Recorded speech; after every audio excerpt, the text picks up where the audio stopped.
Election के जो proportionate उनकी रिप्रेजेंटेशन थी उनकी तरफ से ताख़ीर थी। कल मुझे पता चला कि उनके भी इलेक्शंस जो हैं वो कंडक्ट हो गए हैं।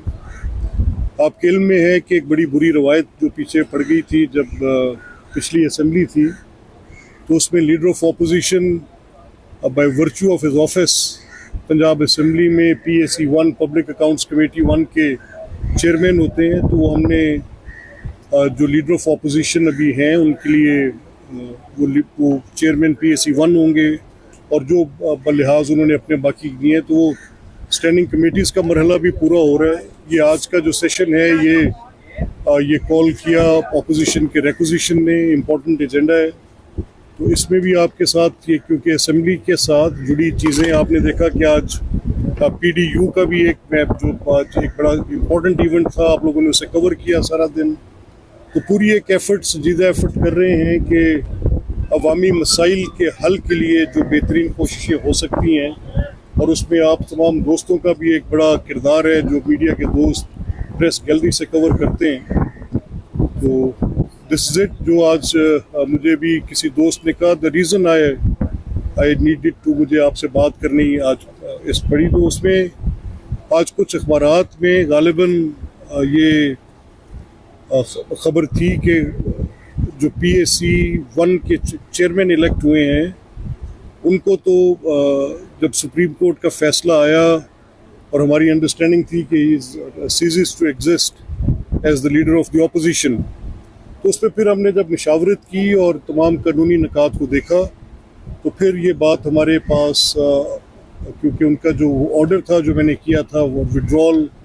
ऑफ उनके उस ऑफिस की और बाकी चीज़ों का, तो वो फिर हमने क्योंकि सुप्रीम कोर्ट के फैसले के बाद वो ये तस्वुर किया जा रहा था कि इलेक्शन कमीशन सब्सिक्वेंटली उसमें कोई और फैसले पास करेगी और उसमें एफिडेविट्स की बेसिस पर कुछ चीज़ें आएंगी। लेकिन फिर नेशनल असम्बली के अंदर आपके सामने एक लेजिस्लेशन हुई जिसका इतलाक लामहल्ला इलेक्शन कमीशन पे भी था, तो फिर we restored the original position जिसमें अहमद खान बचर साहब थे। तो उनके इलेक्शन पे किसी किस्म की कंट्रोवर्सी नहीं है, और वो लीडर ऑफ द ऑपोजिशन भी हैं और चेयरमैन पब्लिक अकाउंट्स कमेटी 1 भी। आपने जब उनसे सवाल किया है कि माध्यम आपने हमसे से बात को लेकर कह रहे थे कि उनके ऊपर एलिगेशन थे इसलिए हम नहीं बना सके, और ये मेरे हक था जो मुझे मिला है। ये बड़ी बेबुनियाद बात की है उन्होंने, ये गलत बात की है।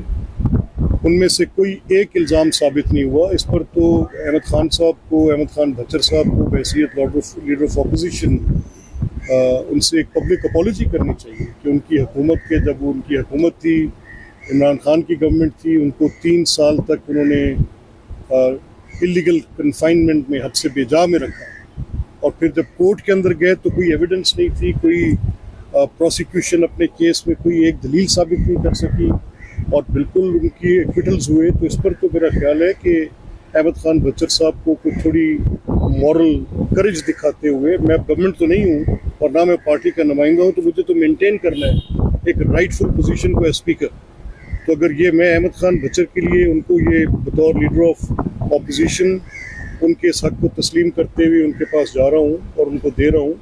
तो आज तो मुकदमात तो उनके ऊपर भी हैं और दहशतगर्दी जैसे मुकदमात हैं गालिबन 9 मई के मुलजमान की फहरिस्त में भी शामिल है। तो फिर क्या हुआ, मानना ये है कि आपकी अपनी जमात के लोग भी कहते हैं, जो इतराज़ उठाते हैं कि आप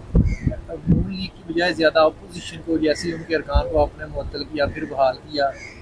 अभी जो किसी पहले आपने कहा कि वो अपोजिशन लीडर नहीं है, लिहाजा वो चेयरमैन नहीं बन सकते, अब आपने बनाया, तो ये आपकी अपनी जमात के लोग भी इतराज़ उठा रहे हैं। आप नहीं, ये दुरुस्त है, ये दुरुस्त है। ये मुझे गवर्नमेंट के ट्रेजरी बेंचेस से, अब ये स्पीकर का होता ऐसा है, मुझे कम से कम अपने इस हाउस को चलाना है और उसमें हुकूमत का एक मौक़िफ़ है, अपोजिशन का एक मौक़िफ़ है।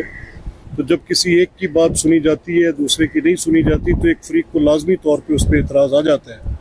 तो ये कोई बड़ी बात नहीं है, इसमें एतराज़ होता रहता है, एतराज़ है। और मेरी अपनी